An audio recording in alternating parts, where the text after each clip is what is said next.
Il y a un plan de paix qui est arrivé,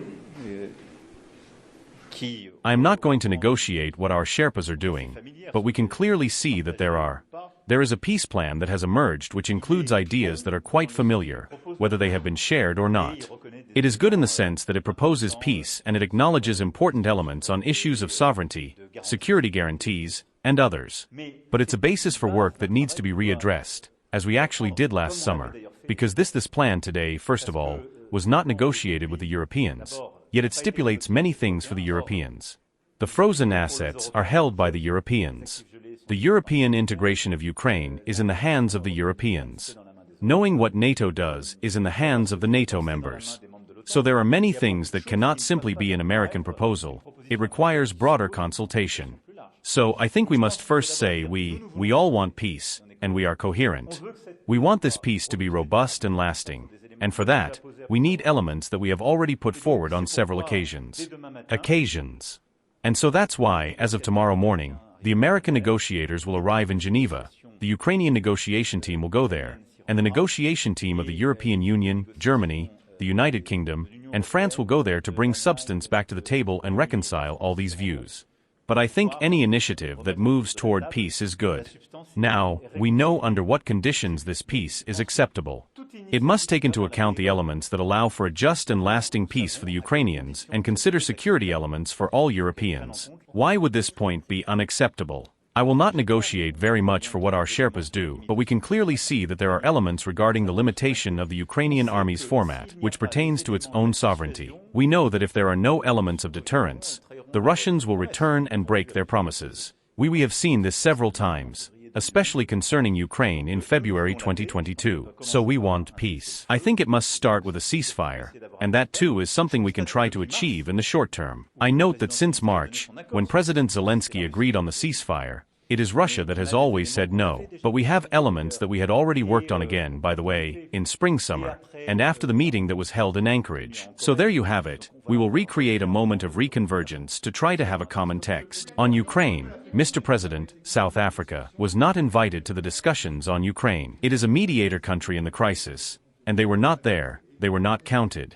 So, it's a very simple way because we are talking about the security of Europe, and so it was a coordination among Europeans to prepare for the meetings in Geneva tomorrow. And so, to be very clear, as there are a few European countries that are active in the discussion, for the sake of efficiency, it is completely normal for us to coordinate. Moreover, we coordinated with the Europeans and also the coalition partners who were present and who are non-European. Mark Carney was there, the Prime Minister of Japan, to name just a few examples. We also made a decision beyond the process, and we are going to organize, in connection with Keir Starmer, a video conference meeting of the Coalition of the Willing that, as you know, we have built since February. At the last meeting in Paris which was held, this Coalition of Willing that has more than 30 countries, European, but also allies. So we will hold a meeting Tuesday afternoon to coordinate on this point and see what progress has been made during the negotiations in the coming days in Geneva and to be able to take new initiatives. I will perhaps finish in French and I will switch to English, don't worry. The negotiations start tomorrow. They are going to be complicated. Are we facing a major risk of breaking with the United States? No, I won't engage in political fiction here, and I think that each time, we have managed to reconverge. The United States of America plays an important role in supporting Ukraine, and we need their support for this war of resistance. They have made proposals, and I think that all those who are too critical are wrong to overlook the role the United States plays today. But we must then reconverge, because the United States also needs the Europeans to resolve this conflict. And it is very clear, moreover, in the 28 points that are put on the table. So this is the negotiation that will take place. And in truth, the people who will meet tomorrow in Geneva are only people who want peace, make no mistake. The tension is with Russia. It is Russia that triggered a war of aggression. It is Russia that, since March, refuses to cease fire. So I think we all need to remain calm and level-headed. We will work to align these positions with the same goal, to achieve peace, but not a precarious peace, a truly lasting peace for Ukraine and for the Europeans. Mr. President, still speaking about diplomacy, we haven't heard from you regarding the remarks made by your Chief of Defense Staff a few days ago about the sea battles. There have been many reactions. In France following, notably, these few words, "We must accept losing our children." Would you also use these same terms, and what do you think about the reactions in France? I will not comment. There is only one head of the armed forces in France, and that is the President of the Republic. And then, a connection and a command. With a Chief of Defense Staff, who has my full confidence and who delivered a speech that was much more elaborate than the sentence that was taken out. I can quite understand the tendency to extract a sentence and take it out of context to instill fear. I also see the overreactions that may have occurred. The Minister of the Armed Forces, like the Chief of Defense Staff himself, have been able, I believe, in recent days, to provide full clarity. And for all the people who sincerely wish to listen to what they said, to put things back in context and in calmness. There you have it. We have a strong army, of which we should be proud, which has engaged in dangerous operations in recent years, which has never failed in its mission and duties, and which we have strengthened through the decisions we have made and the 2 laws of military programming.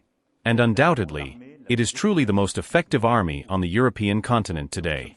And so we are proud of this army. I will also have additional announcements to make in the coming days and weeks. And that's what we need to focus on.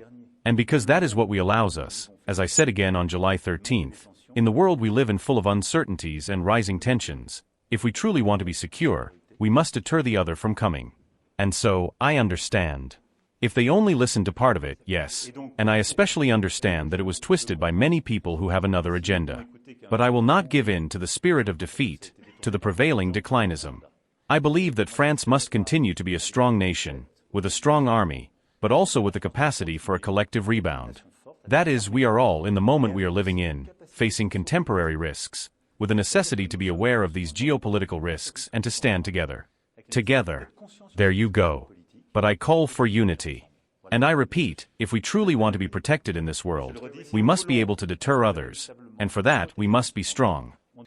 Mr. President, are you ready to organize a G8 summit next year, if necessary? It is also, on the American side, the return of Russia.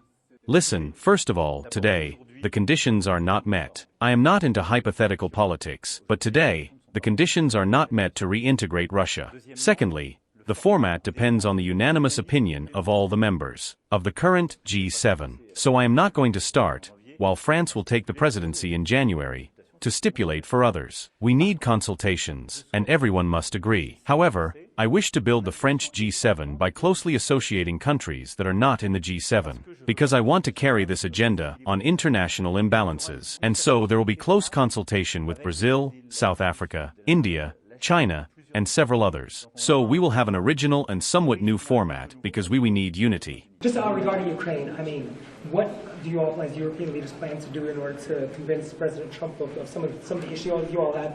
And is Europe in a position to support Ukraine should the U.S. withdraw its support? I will not try to figure out some scenario. Where we are is clear. Ukraine, the U.S., and the Europeans want peace, but we want a robust and long-standing peace. I think it's very good that the U.S. proposed something to go to a ceasefire and peace, and we have to commend these efforts. But at the same time, as what is at stake is obviously Ukrainian sovereignty and European security, it's normal to have both the Ukrainians and the Europeans on the table to finalize this plan. So this is exactly what we will do tomorrow and the days after, in order to make a common plan. Now, we just have one problem, and our problem is not the US on this negotiation at this point. Our unique problem, all of us, is Russia, which started this war.